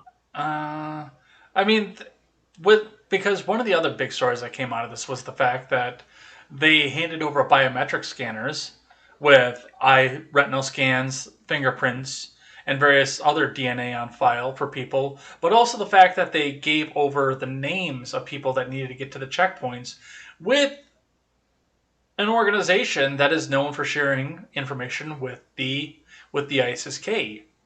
You've put people on a kill list for this. And it's not just American citizens. There were the people who worked with the American government, which I don't believe all got back out at this point. Right. I would be surprised if they have. If I'm honest, I don't think that everybody who's wanting to get out is out by any means. And also the whole idea about them having a list, I've seen many people talking about. And again, it goes back to the idea of why. Especially if you've been on YouTube, you've seen, or at least I've seen, clips where, Biden was saying, oh, we can't trust the Taliban. And then like 3 days later, he's saying, oh, the Taliban we're working with, I had a call with them. They're the new government. We need to make sure we have good relations with them, So like complete opposites from just 3 days after type of circumstances. But the idea that you go from supposedly not trusting the Taliban to trusting, and then trusting so much to give them a list of people that are probably high-profile people, a list of high-profile people, it doesn't make sense. There's something missing there. Right, and I also do have to question, and I mean, we talked about this when we talked about the Remain in Mexico policy, that there is still a safe third country rule in this country, in our immigration system, that you can't claim refugee status, whether it be if you're coming from Central America, or if you're coming from Afghanistan, where most of these people are getting, they're not going straight from Kabul to Dulles, or wherever they're going, which a lot of them are supposed to be coming into my state, and a lot of them are also supposed to be going to your state, both Fort Bliss and Fort McCoy, plus another fort in Virginia on top of it. Right. But by the rules that were set out by the Safe Third Country rule, if they're in Qatar and Qatar is willing to take them as refugees, then they don't have a standing to come back to the U.S. as far as I'm concerned, because that is the safe third country for them. And I've seen arguments saying, well, why aren't these people who are seeking, refugee status in a way, trying to get out of the country because they don't want to be ruled by Taliban? Not so much American citizens here, but similar. I think you understand what I'm saying here. Yeah. Why don't they just go outside of Afghanistan and the Middle East still? And I think that argument's silly, because ultimately, you could argue if they have a choice in the matter, which I think they probably should have a choice. But if you're high profile enough, the idea that going to the country that's the neighbor of Afghanistan and you being safe is probably unlikely. Right. But, to look at that too, and I'm actually in favor of doing some air support for all of this as well, because I just pulled up the map, because I want to just kind of make it so that everybody knows what's going on here. Because without looking at a map, it is hard to figure out. So let me get the webpage side of this up here. Make it crystal clear. If you're coming out of Afghanistan, and I accept and understand the fact that we're airlifting people out of here, because, if you follow my cursor here, which you should be able to see, there's Afghanistan right there. And where are you going to go out of Afghanistan? I don't know enough about Turkmenistan to know if we've got any sort of diplomatic presence there, or Tajikistan, or Tajikistan, or however the hell you pronounce that. But otherwise, yeah, you've got the sliver of Afghanistan that touches China, or Pakistan, depending on where you draw the border. And some of these borders are disputed over here. You go down into Pakistan, which was also a country that hid and sheltered Osama bin Laden, if you believe the narrative that that's where we went out and killed him at. Otherwise, if you're going out of there without an air pass through the airport that the Taliban now controls, you're going out through Persia, Iran, who is no friend of ours, and probably not going to be friends of our allies. But I mean, to go from there, if you are, it is a safe third country. It's surrounded on three sides by water, if you're looking at Qatar right there, and on the other side by Saudi Arabia, which is also one of our allies in the region right now. I don't know how long that's going to last, but right now they are our ally. Right. But you can see how complex it is, because people saying like, well, why are they wanting to flee to America? Why can't they just go, next door? You can see how many next door places are either maybe allies, but not necessarily a place that's safe, or simply not an ally that are next door. And that's, I think, a big reason to why people are wanting to go to the United States. Yeah. But regardless, yeah, we're sitting here now where, I mean, Qatar is not a big country. That I will say. Qatar is actually relatively small. But they are willing to take these people. So I would consider that to be a safe third country. I guess that's the way I would see it. I don't know enough about Qatar to fully answer that question, but it's safer than some of the other places there for sure. Yeah. So, I mean, with that, I don't know. But it does look like, yes, it's going to be 10,000 in Virginia, 10,000 in Texas, and 10,000 in Wisconsin. Do we see another refugee crisis off of this? That's what I've been hearing talks about. And honestly, with how unplanned the evacuation was, I don't think that the refugee intake or the infrastructure that exists for it, is going to be there. So basically, I think both events are not planned very well. So I think it could be likely that we could be experiencing one shortly. Great, so we'll get another crop of Ilhan Omars? Probably. And I will say this, I have respect for the people that helped us over there. In spite of the fact that we should have never fucking been there in the first place. I do have respect for the people that helped us. But there is a safe third country that's willing to take you in.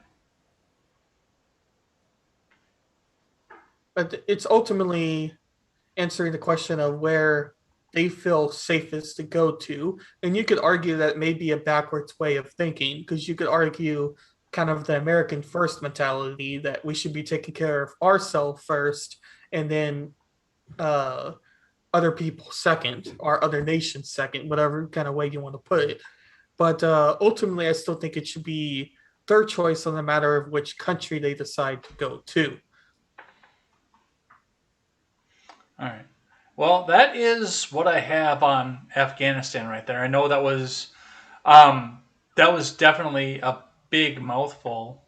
A lot of stuff to talk about with that. But we got through it. Let's talk about New York for a second. Get rid of this. So that was one of the other big news stories that got almost forgotten about at this point, is that Andy Cuomo, as of this past Tuesday, is done. He's gone. He is no more. He's no longer the governor. Or whatever it is that you want to call him. I call him the mob boss. I call him you're too young to know that. He looks like the main antagonist from The Mask when he puts the mask on, Dorian. I know the mask. When he's just human, he looks like just some slick 20-something Italian dude. But once he puts the mask on, he looks like Andy Cuomo. You know I'm right. That's funny. I could see it. But yes, as at this point, Kathleen Hochul is the new governor of New York. And of course, all of the women of the media, including Jennifer Rubin, had to take a massive victory lap for that. Because, let me see if I've got this one here. Reading here from Politico. Let me get it up on the screen here. A woman's place, how Albany might change under Hochul and her colleagues. So, I mean, they're just milking this as soon as they can come back and get this. They're not even wasting any time. It's no longer about anything that Andy did. It's about, we now have the rightful woman as the governor of New York, which I guess I would argue is an asterisk governorship. because she inherited the role. She wasn't elected. And I don't know how she will do as being elected again. Right. She hasn't won an election. It's just simply a placeholder, if you want to put it that way. Well, I mean, she's out for blood right now. That much I can tell you just from looking at some of her first days.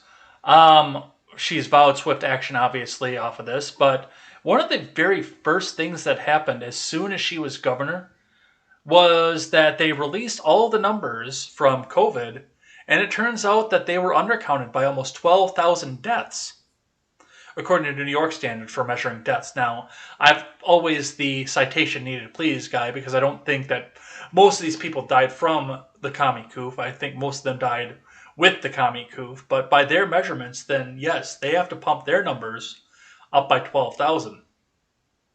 Right. And I think Florida had to bump it up by, was it 700 or 900 for their count? I think it was 900 if I remember right.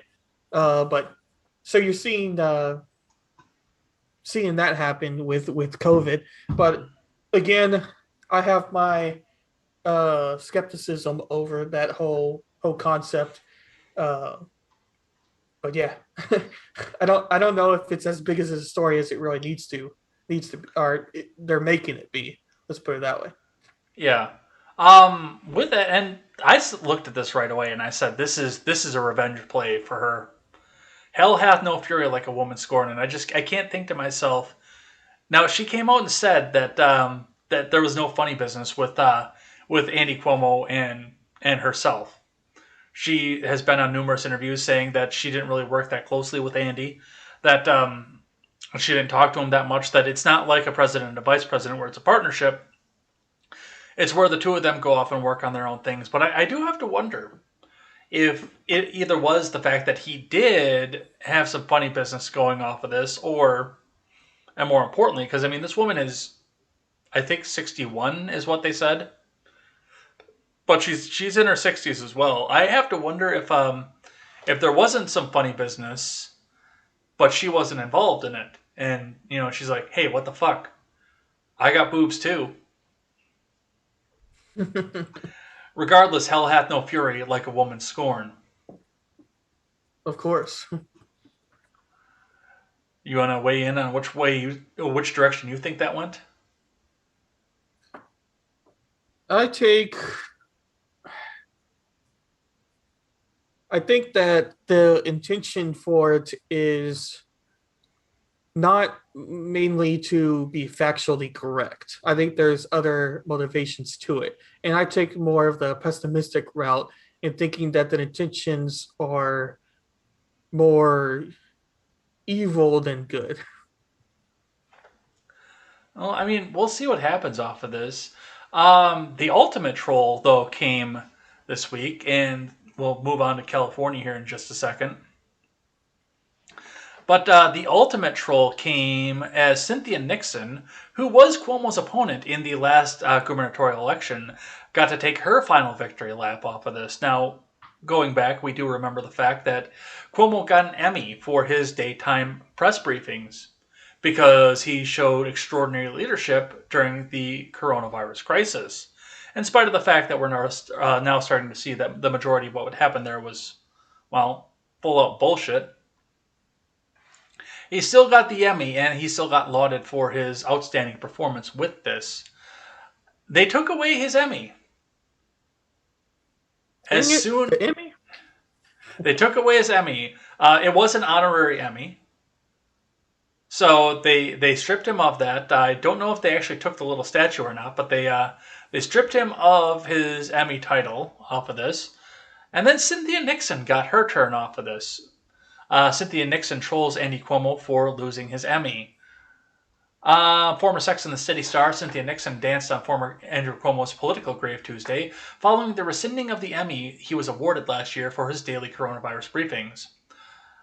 The difference between me and Andrew Cuomo, neither of us is governor, but I still have my Emmy, she tweeted. That's a pretty good roast, if you have to say. And I mean, say what you want about Cynthia Nixon and her politics, because she is an outright, full-on socialist, but she is good at acting. I will give her that. Well, a little bit of Sex in the City I've seen, which to me was always just, what is this, three hookers and their mom? I've seen a little bit of it, but I don't understand it. I don't understand what this is supposed to be. But I did see her on Law and Order SVU, where, I mean, she just delivered it was definitely an Emmy-worthy performance that she did over on that. Yeah, I don't know her very well. I think I've seen the show like one time, so I don't even know most of that. So yeah, I don't know the actress too much, but you can compliment a good tro or a good yeah, you can compliment something good.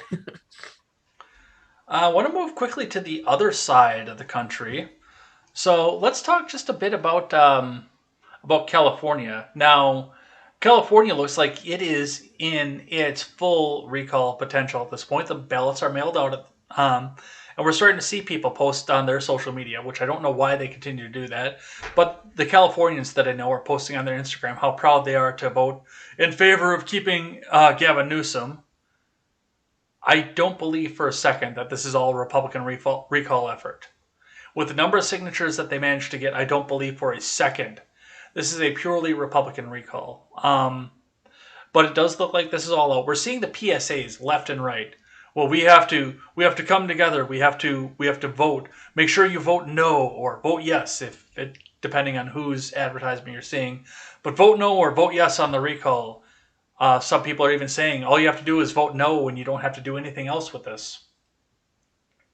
Have you seen any of these commercials?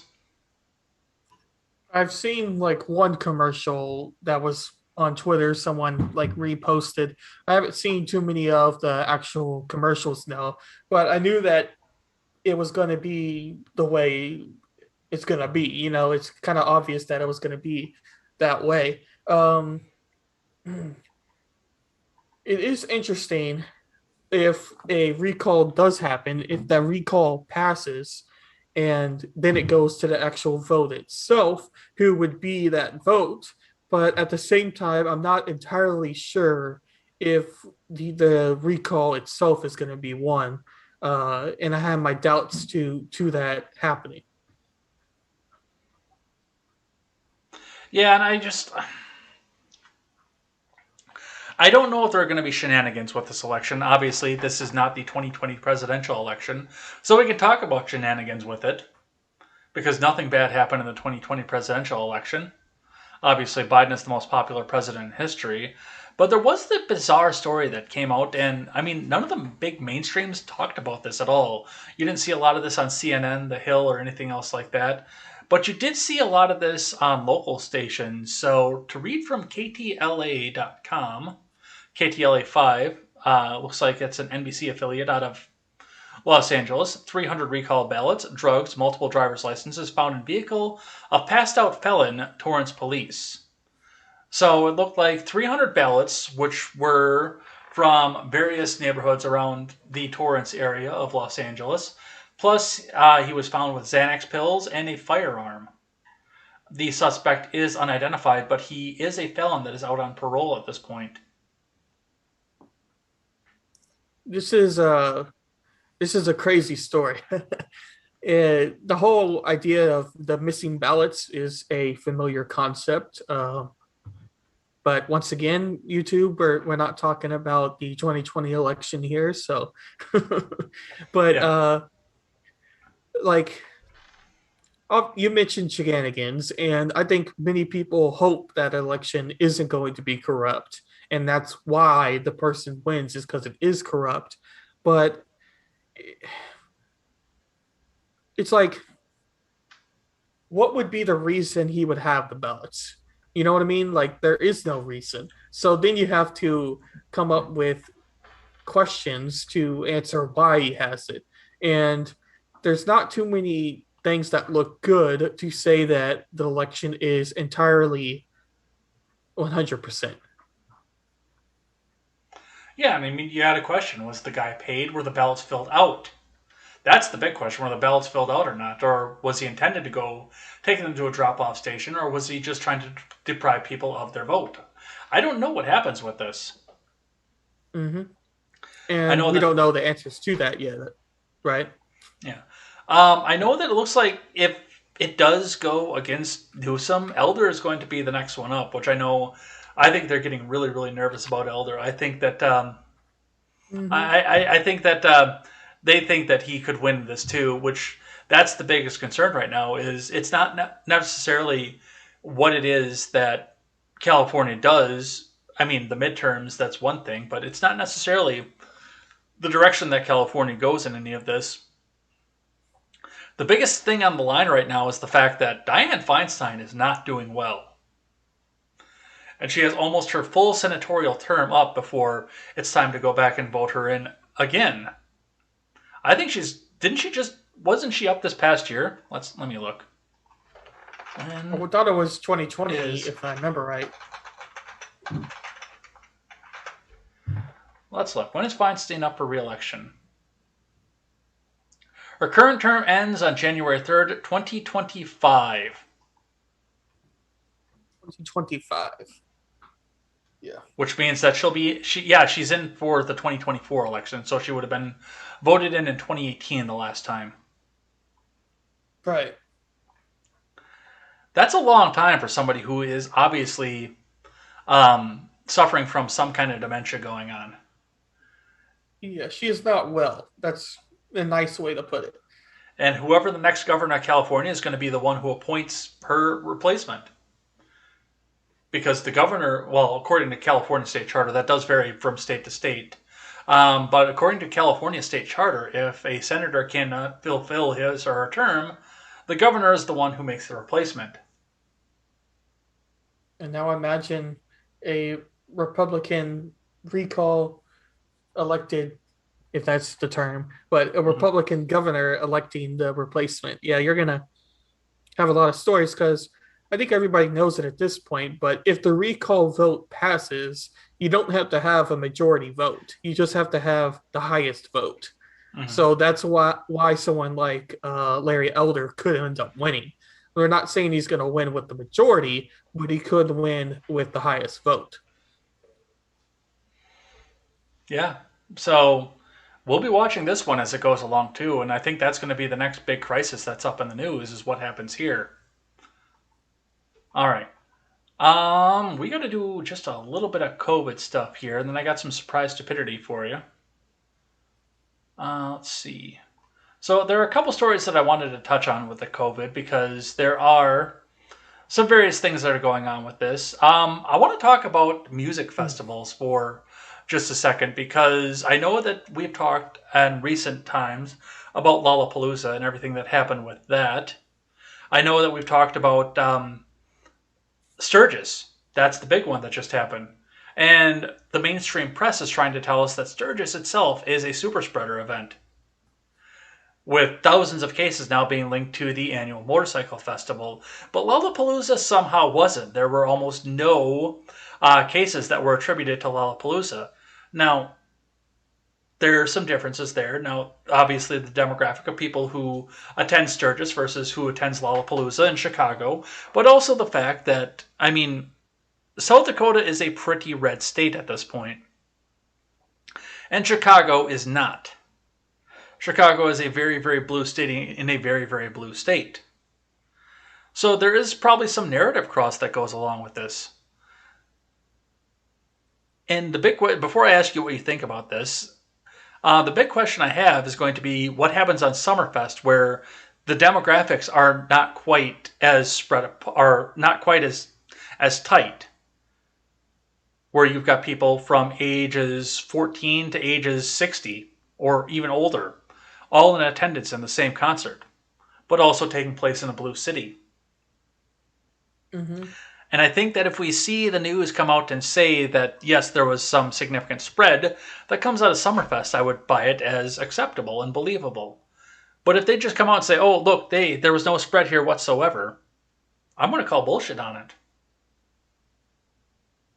Well, you have to remember the key difference here, Ed, right? uh, Lollapalooza or whatever you pronounce that in Chicago, they were wearing masks. You know, the masks are extremely helpful. That's the reason. And in Sturgis, you know, the motorcycle gangs and old rednecks aren't wearing masks. Mhm. So that's that's the reason. I'm kidding. But I think a lot of times people will view it in those terms and just take away with those claims there, and I think that's a rather silly thing to do. Uh, you know, any gathering of people could inflict sickness, especially something like COVID, uh, if you believe the statistics about it, and we're not necessarily going to argue about that or not. But anyway, long story short is I think oftentimes people are thinking too simple and looking for things. So in Sturgis, you know, people would beat and most likely probably weren't wearing masks and probably weren't vaccinated either with that type of demographic. And then you can compare that to other festivals in blue areas, like you mentioned, and the demographics are favorable towards their narrative.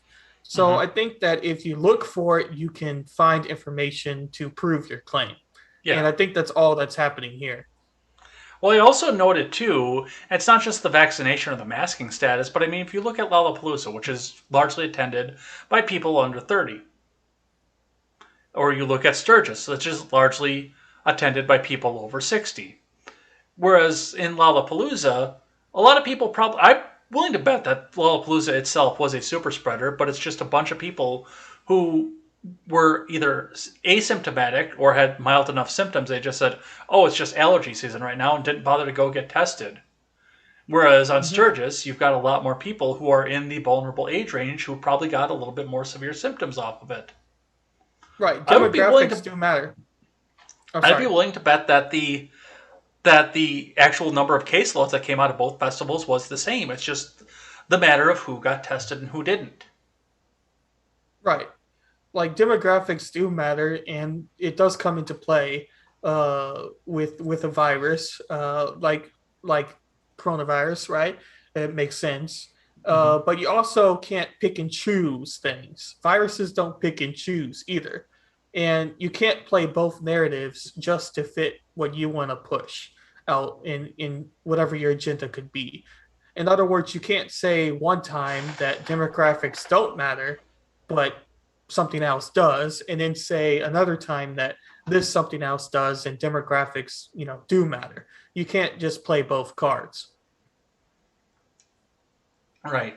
So we'll see what happens with Summerfest because that's what I'm most interested in. And I've actually got to be super unprofessional one more time and step away here. But I got some more Biden video for you here while I step away because Biden is calling on companies to mandate the COVID vaccine, and it might repeat in just a second. I have to step away, but we'll listen to what the House Plant in Chief had to say, and I will be back in just a moment. Fix a couple things over here.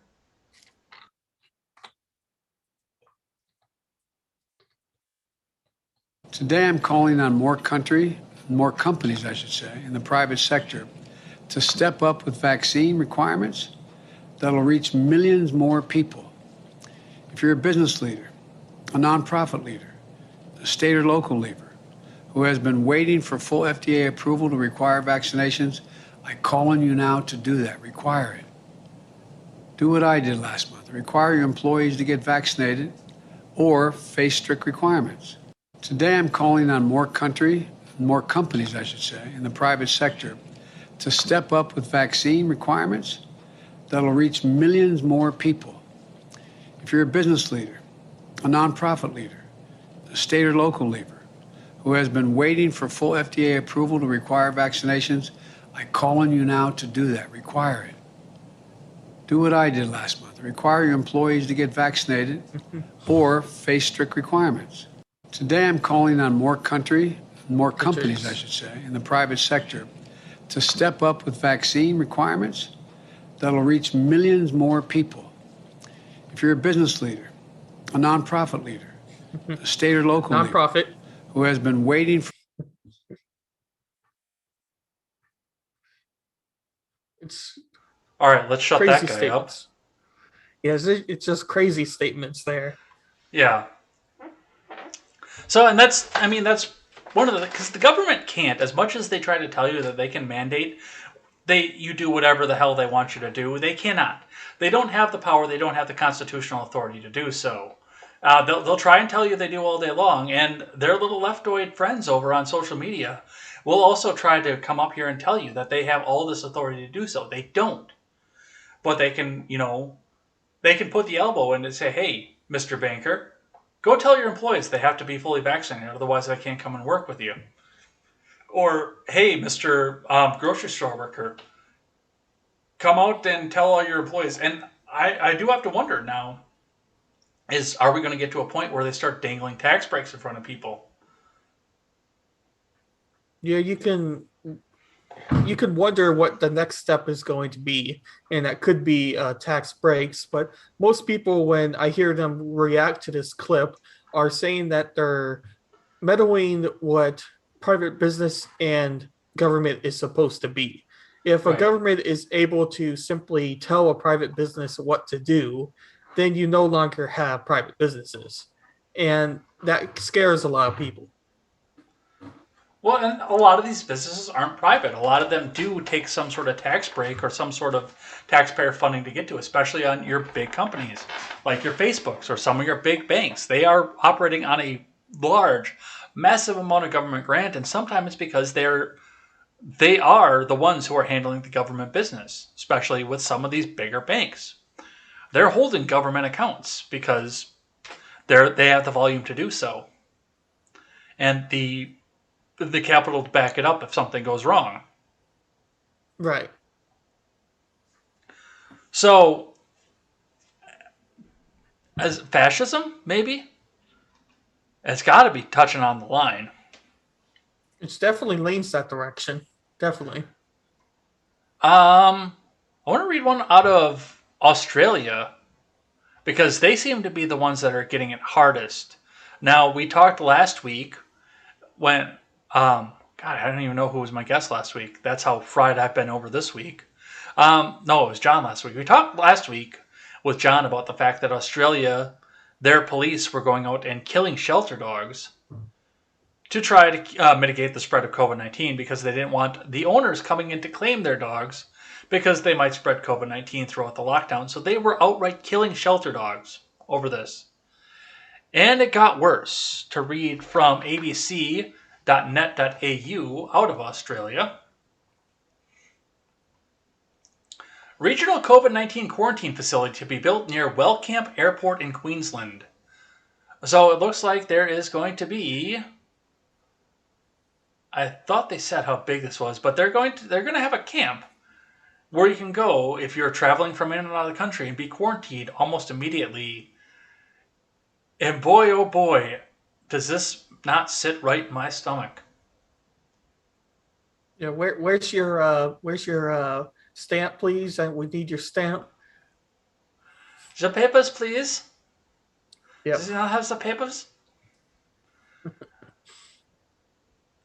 I mean, that's been a lot of the thing that we've seen with this entire COVID situation, is it does seem to be dividing Americans into a first and a second class of citizen. But, I mean, we've seen what happens with the second class of citizen throughout history.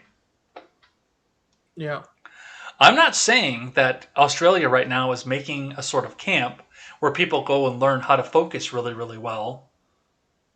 I'm not saying that their intention to do so, or is to do so, but I'm saying I've seen where things like this lead. Right. It's a small step towards something that could be a lot worse. The idea that they're able to do it is kind of what's scary. Yeah. And, I mean, Australia has not been well either. I know that we had a guy that was slapped with a fine because they've been protesting all this. He was slapped with a fine for riding a horse through the middle of the protests. Give me a sec. We'll pull that back up. Cross the border!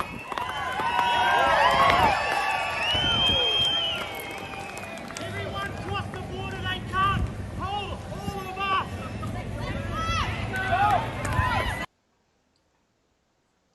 Which I'm sorry, that was some major Chad move right there. Rush the border. They can't arrest us all. Yeah, and it's like, wait a second. You're telling me mob mentality does work in some ways? And he did it on a horse, too. That is super Chad move right there. He got hit with a $700 fine for that little stunt. No imprisonment, obviously, but he did get hit with a $700 fine. So we will, I guess we'll see what happens with that and where that goes. But yeah, he got popped with that. There's one other one that I want to touch on here, and I know we're running up on the clock, and I still got to do surprise stupidity with you. But there's one other one. So this is supposed to happen tomorrow. And this is the picture that came from Twitter. Let me get it back up here. Susie B at Natalie SUB tweets out, retweet please, with a picture showing a convoy of trucks going down a rural 4-lane interstate that says August 31st, 2021, Truckers Unite, in solidarity with Australia and the US and around the world. So some of the rumors are, and I have not seen any green check confirmation of this, some of the rumors are that truckers are going to stop trucking tomorrow for 24 hours to stand in solidarity with the people of Australia. Which would be a very interesting ordeal if that is the case, because those that don't know too much or don't think about it really is trucking supplies a lot of our supplies, obviously. Mm-hmm. And if trucking stops even for just a day, you can run into many problems basing off of that, even just a 1 day of a delay. So you could argue that a protest like that could do a lot of harm as far as that goes, but ultimately that wouldn't be the angle that the protesters themselves take. But that is an outcome out of the protest for sure. But I think you're starting to see a lot more people, especially people who are like everyday Americans, starting to get annoyed. Mm-hmm. And truckers, I would call, the majority of truckers, I would call fit that kind of demographic. Oh, yeah. I mean, even if you're an owner operator, which I don't know if company drivers are going to be able to do this or not. I think a lot of them, especially, well, no, because there really is a labor shortage too. So I don't know if the company truckers would be able to. I think they'd be able to do this because their jobs are secure. The trucking companies have no way to find another trucker to fill those trucks. But I mean, if we were in a different situation where there were people that were begging to go to work right now because they were starving to death, yeah, every one of those company drivers would be, hey, you know what? Get out of your truck, get all your shit out of your truck, and start hitchhiking because you're not driving back in that truck anymore. You're not driving back in our truck.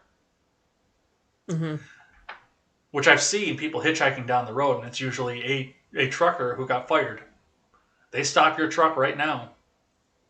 Yeah. And if you continue driving, they report that thing stolen. Yeah, don't want that.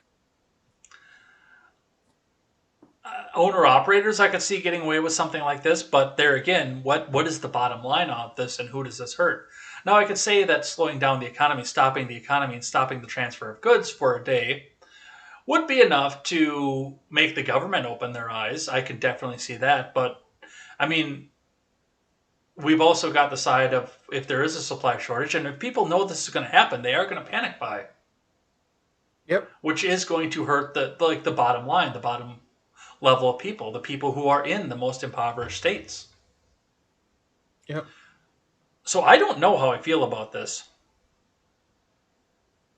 Yeah, it's not as simple as you would think it, and you can even see panic buy happening in general. Like I showed you pictures, I don't know, like a week ago on your Discord server, maybe 2 weeks ago at this point, of the local Walmart here, and most of the shelves were empty, and there wasn't a shortage in truckers at that point. Now there is a shortage going on now, but not a protest of truckers, I should say. So it's an interesting concept. All right.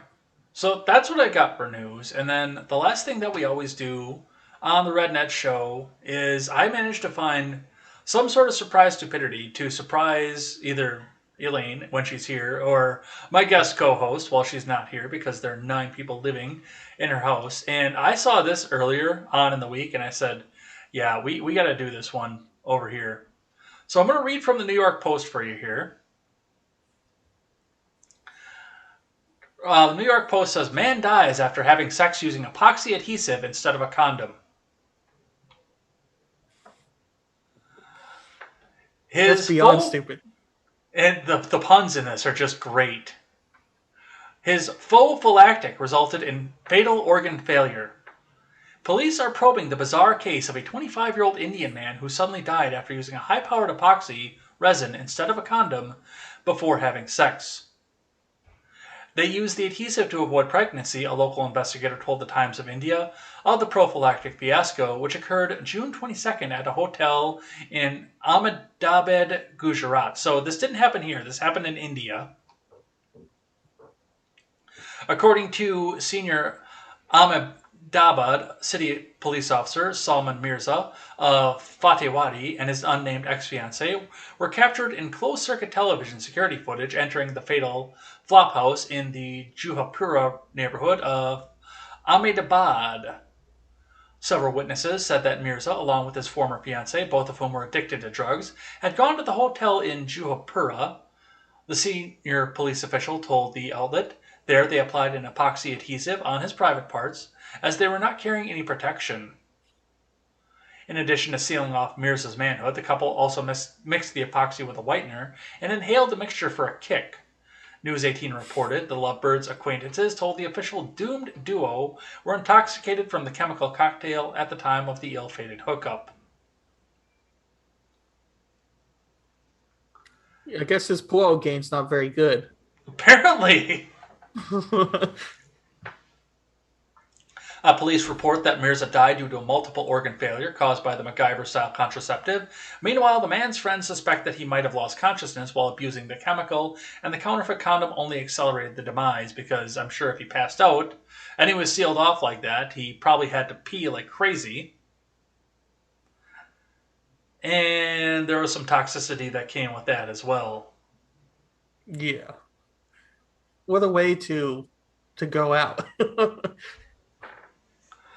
Oh, well, we can actually take this, we can look at this and say there's probably a silver lining to this in the fact that a person like this did indeed not reproduce. Which is probably a good thing. Yeah, that is the good news. It's like I don't know if you saw the chick that had the monkey glue, was it, for her hair? And she thought it was like same thing. Yeah. But she has reproduced. Yeah. This guy has not. Because she had a kid in that story. Yeah, but this guy has not, and now he never will. Those genes are effectively taken out of our gene pool. Guess you could say that it is a plus. Yep. That's how I'm going to look at it. Let's take in the bright side. All right. We didn't do a lot of live chat off of this because there wasn't a lot going on here, but I'm going to catch up with the last little bit of it here, and then we'll head out of here for the day. Actually, I'm going to go over and check the Trovo side quick just to see if Ron is talking, because Trovo doesn't seem to be connecting right now. Yeah, Trovo does that all the time for me. You always have to reconnect it before every stream. Yeah. No, it doesn't look like Ron's holding up over there either, so let's check in, see what the last little bit of live chat is, and let's head out of here for the day. Alrighty. Let's see. Katie Zed says, we showed weakness in Afghanistan and the Taliban bit, just like the weakness Biden displayed to his German Shepherd.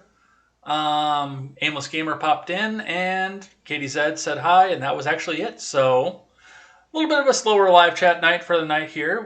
Hopefully we will see some people popping back off this. Looks like we got a couple follows over on Twitch, so that'll be good. But let's throw up some music and let's head out of here for the day. Alrighty.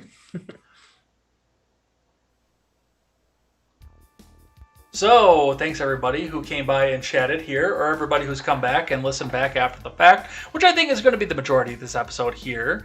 If you want to come back and continue the conversation with me, you can always come back and hit the Discord, come back and hang out with us over there. Both of us are in that Discord. That link is in the description. Or you can follow me over on Twitter. That is at EdsBlockTwitter with the one in place of the I. If you want to follow my guest co-host and go see what he's doing off of this, why don't you tell them where they can find you? Yes, you can find my YouTube channel at The Breakdown with Berckenhoff, or at my other platforms at The Breakdown with WB. And I have my Getting the Answer show now at Wednesday at 10 Central Time, 11 Eastern Time, where we talk about politics, philosophy, and just other topics with Anna Voltes. Some of you may be familiar with him. And I have a couple of streams here and there each week as well on top of that, and trying to get more consistent with that. So if you want to learn all about that, you can join my Discord server, which you can find on my YouTube channel or Twitch or wherever you find me on social media. And then my Twitter is at The Breakdown with WB. So go and check that out, and we're going to be out of here. I will be back here tomorrow morning for more contemporary as we talk about the Afghan pullout and what happens with that, and what happens in these last 24 hours as well. You'll be back here tomorrow morning as well, it looks like. I'm hoping to do something on Tuesday, probably Tuesday evening, but Wednesday for sure I'll be in the morning at 10 Central. All right. Go and check that out. Otherwise, we're going to head on out of here. And thanks everybody again for watching. And as I always say at the end of the program here, never take the words of bloggers, podcasters, or journalists as gospel. Find all the facts and draw your own conclusions. Wyatt, lead them out with some last words.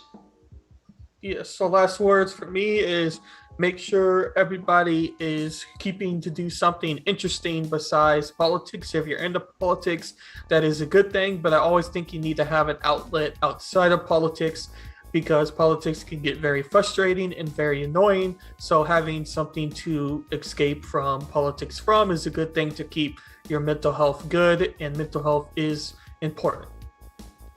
All right. We will see you next time. Take care.